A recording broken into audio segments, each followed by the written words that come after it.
Hi, I'm Will Hadcroft, author of The Feelings Unmutual. We lived at Grandma and Grandad Churchill's for a while, my mother's parents. I distinctly remember the Eastwood Avenue house in Little Hulton. I got it wrong on the first line. I can remember the house, or the gardens, or what it was like because we went to visit Grandma and Grandad there, but I never lived there. My parents lived there with them for a brief time before I was born. And what I'm remembering is the story of them living there, which has been reiterated to me over the years by Grandma. For the first 4 years of my life, I lived here on Briar Hill Avenue. In the book I've written, life on Briar Hill was good. Our flat stuck out at an angle. The flat is on that large piece of grass behind me. That's where the flat was, it's since been demolished. Then it says the pavement on that section was dominated by a piece of grass. I used to ride round and round it on my tricycle, pretending to be the number 90 bus. And this is the piece of grass I used to ride around. I was 4 years old when we moved here to Worsley Avenue. Stayed here for 10 years. For me and my brothers, it was a really nice time, good neighbours, quiet street. And thanks to the person who lives here now, Dawn Rothwell, we're going to have a look at the back garden. I can't believe I'm here. This is my old back garden. At the top there behind that fence, we used to grow our own vegetables, and my mother and father encouraged us to have our own little patch to grow various things. And where those chairs are, that was a compost heap that my dad made. The grass, my mum and dad laid the grass. Under the path here is a path that my father made himself of lots of bricks and stones. This is the coal bunker, which before we had a gas fire we did use. We used to get our coal out from a little hatch underneath. And this shed I made into a TARDIS.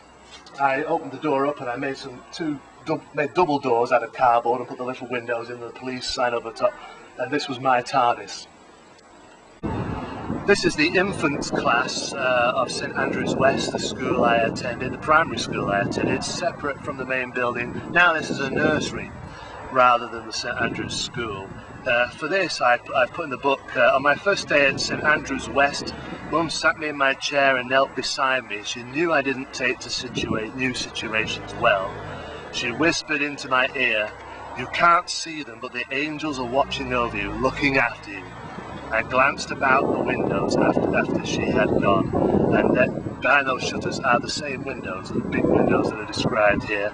Our teacher was called Mrs. Leach, and it didn't take long for us to start calling her Mrs. Bleach behind her back. It was towards the end of primary school that I realised I was hopeless at all sports, and then I became utterly disinterested in all sports. And now I know that's because of poor motor coordination, a clumsiness that comes with the condition. I also don't have any sense of competitive spirit. I prefer to set targets for myself and strive to achieve those. Behind me are the shops from when I lived in Worsley Avenue. To the right is where Tina lived. Tina, I was 11 years old, 10 or 11. Tina was about a year younger. A little girl with blonde hair and blue eyes, and I absolutely adored her. I remember that year Shakin' Stevens brought out the single, his cover version of You Drive Me Crazy, and I dedicated it to her.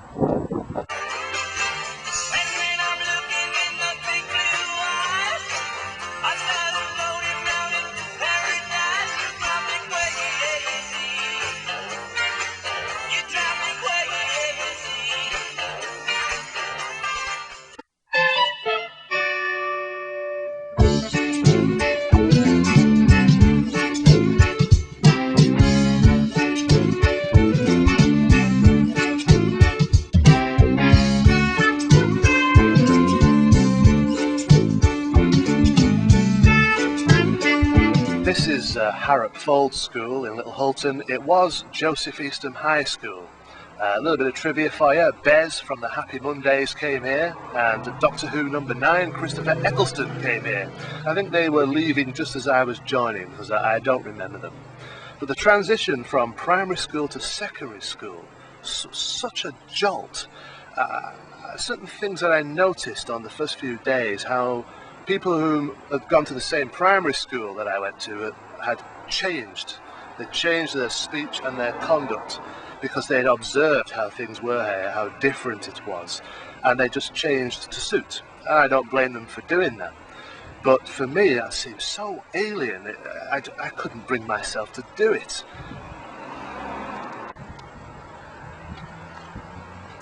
It wasn't as though I didn't have any friends at school or that I couldn't get on with them. I could. There were people there who I did like and I did get on with, but there was like an invisible barrier from my perspective, like a sheet of glass. It was as though I could see them and they could see me. I could hear them, they could hear me, but there was something blocking me gelling with them. Academically, I would say that I was average. I got B's and C's. Sometimes I got an A for effort, but in terms of actual output, I was in the second set for everything. It was average. But intellectually, I would say I was probably ahead of most of my peers. I was thinking about big concepts and preoccupied with them all the time, more so than my school life. But emotionally, I was underdeveloped. And this combination, these paradoxes, are really what kept me from gelling with my school friends. Thinking back, I was quite paranoid at school. I never thought about this at the time, but I was. I can remember when the classes all changed round, and I'd be going from one class to another in a mass of kids, and I'd be thinking, they're laughing at me. They're all laughing at me. Or people would be laughing about something in a conversation as they walk by. They're laughing at me. I now realise that they weren't. Maybe on occasion they were, but most of the time they weren't. I can remember in a French class wondering if certain individuals could read my mind and deliberately thinking outrageous things about them to see if there was a reaction on their face, to see if they could read my mind. While I was at secondary school, there were a couple of pretty traumatic bullying incidents. I'd like to think that as adults, the people involved now regret what they did, and I could forgive them if they did regret it. But I have to say that the emotional impact of what they did has stayed with me for decades, and only now do I feel that I can move on. One of my favourite programmes in the late 70s and early 80s was The Incredible Hulk, the story of Dr. David Banner, who struggles with transformations into a beast that embodies his rage. He's a mild-mannered, gentle character, very kind-hearted, but when provoked, he changes into this creature.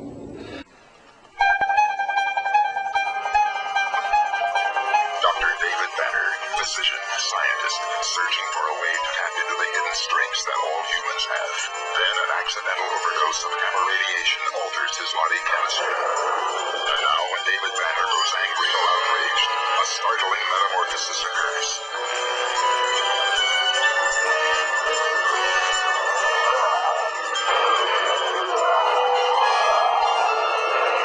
The creature is driven by rage and pursued by an investigative reporter. Miss McGee, don't make me angry. You wouldn't like me when I'm angry.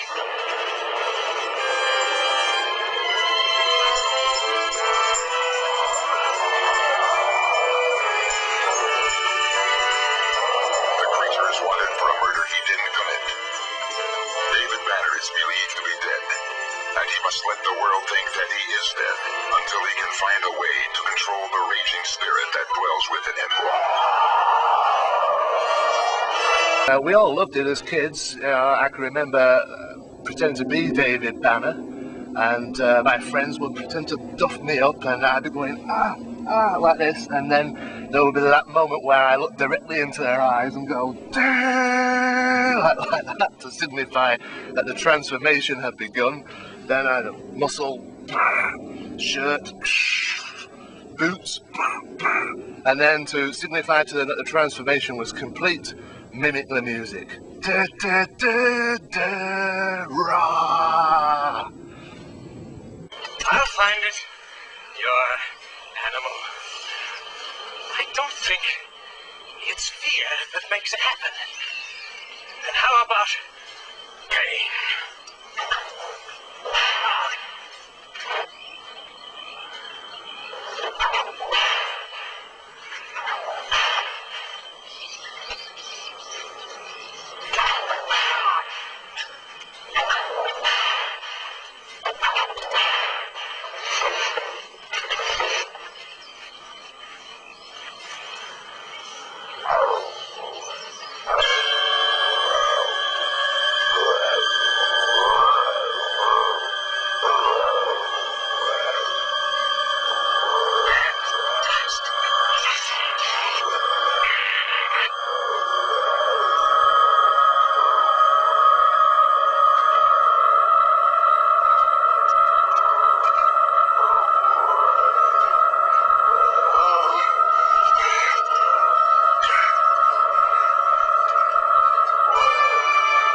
When we made the transition to secondary school, I remember the Incredible Hulk was on a Sunday afternoon. I can remember 1:30 on a Sunday afternoon and rushing home to watch it.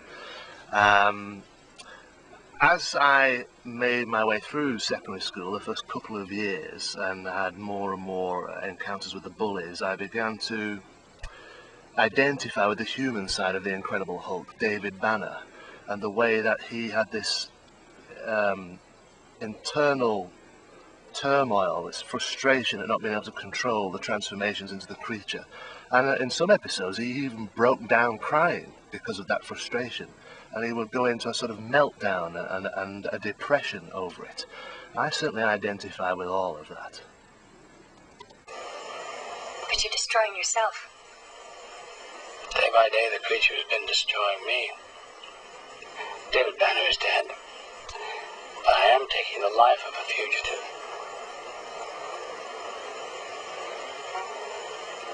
You know, the curse may not be the creature that I turned into,